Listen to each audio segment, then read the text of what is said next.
Kun ardii miidiyaa neetwoorkii. Assalaamu alaikum warahmatullaahi wabarakaatu. Nageenya rabbii bakka jirtan isin haa qaqqabu. Jalqaba irratti hangafoota oduu dursuudhaan oduu keenya karraaf qabanne isin biraan geenya nu wajjin tura. Yaalii ajjeechaa taasifameen Tiraampii gurrarra rasaasaan dhoohinsa boombii magaalaa guddoo Somaaliyaatti raawwatameen xiqqaatu namoonni 5 ajjeefaman. Yuunivarsiitiin Jimmaa wanta samii irraa bu'e jedhamee qorachuuf garee ogeeyyii ijaare.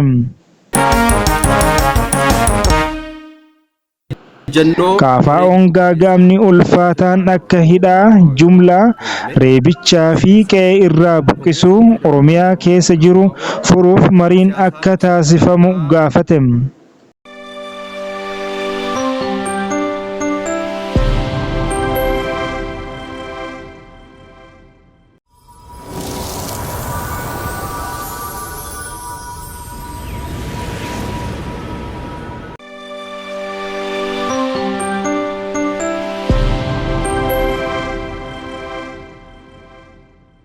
Daawwattoota ardii miidiyaa neetwoork toora yuutuubii keenyaa sabiskiraayib tolchaa, akkasuma toora taaktookii follow gochuun maatii keenya ta'a. Itti dabaluunis toora telegiraamii jooyin godhaa, peejii feesbuukaas follow gochuun maatii keenya ta'a. As makamaa laayik sheer gochuu hin dagatinaa.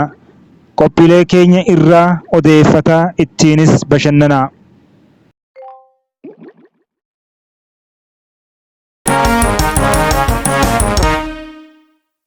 Yaalii ajjeechaa taasifameen Tiraampii gurrarra rasaasaan rukutame. Yaalii ajjeechaa raawwatameen pirezidaantiin Ameerikaa duraanii Doonaald Tiraampii rasaasaan gurrarra rukutamuun gabaafameera. Yaalii ajjeechaa kun kan raawwatame hiriira deeggarsaa Peensilveeniyaatti taasifame irratti haasaa yeroo taasisanitti ture.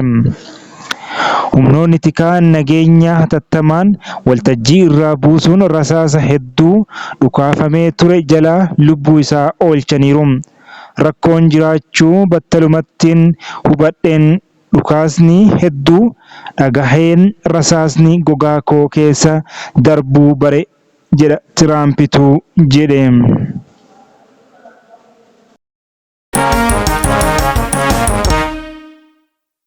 Dhoohinsa boombii magaalaa guddoo Somaaliyaatti raawwatameen xiqqaatu namoonni 5 ajjeefaman. Dhoohinsa boombii kaafteeriyaa magaalaa guddoo Somaaliyaa Moqodishootti keessatti argamu keessatti sanbata guddaa raawwatameen yoo xiqqaate namoonni 5 ajjeefamuu fi 20 ol madaa'uun gabaafameera. Dhoohinsi kun kan raawwatame yeroo dorgommii kubbaa miilaa ilaaluuf namoonni walitti qabamanitti ture. Konkolaataan dho'aa fe'ee kaffettii dhiyootti dhoohuun namoota irratti miidhaan qaqqabu dubbi himaan poolisii Somaaliyaa Meejar Abdulfattaa Adan Hasan mirkaneessaniiru. Taateen kun nageenya magaalattii sodaa keessa galchuu himameera. Oduu wal fakkaatuun hidhamtoonni sanbata duraa darbee mana hidhaatii miliquuf yaalii taasisaniin lubbuun namoota 8 darbuun gabaafameera.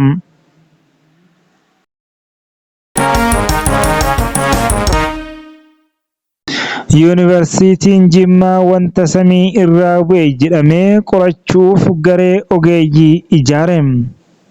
Aanaalee godina Jimmaa keessatti jimaata galgala naannoo sa'aatii 2:00 wanti akka sibiilaa fakkaatu sagalee guddaan samii irraa lafatti bu'uun gabaafameera.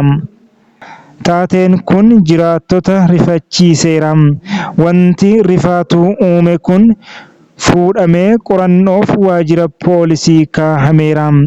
Yuunivarsiitiin Jimmaa ibsa baaseen wanti samii irraa kufe jedhamu kun maal akka ta'e adda baasuuf garee ogeeyyii tokko ijaaruu beeksiseera.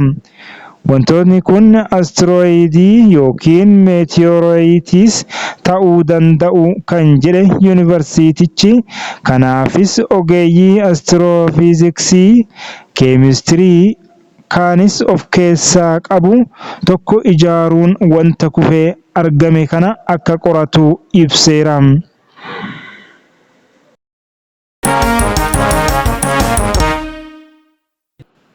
KFO'n gaaga'amni ulfaataan akka hidhaa jumlaa, reebichaa fi qe'ee irraa buqqisuu Oromiyaa keessa jiru furuuf mariin akka taasifamu gaafate.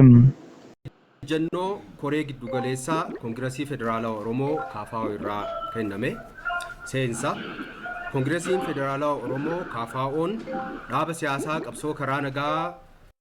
Paartiin Koongireesii Federaalawaa Oromoo gaaga'ama kanaan dura hin baramin Oromiyaa keessa jiru furuuf waraana iddoo garaagaraatti mudatee dhaabsisuuf diinummaan dhaabbatee mariin biyyaalessaa hunda hammate akka taasifamu gaafate. KFO'n ibsa kaleessa baaseen waraanni mootummaa fi waraana bilisummaa Oromoo WBO gidduutti taasifamaa jiru gara godinoota 22 babal'achuu ibsuun hidhaan jumlaa, reebichi, qe'ee irraa buqqa'uu, manneen qonnaan bultootaa baay'inaan gubuu, loon ajjeesuu, nama lubbuun jiru ibiddaan gubuu fi yakkoonni suukkanneessaan biroo humnoota mootummaatiin raawwatamaa jiraachuu ibse. Haalli keessumaa godinoota Shawaa, Wallaggaa fi Arsii keessa jiru daran hammaataa ta'uu KFO'n addeesseera.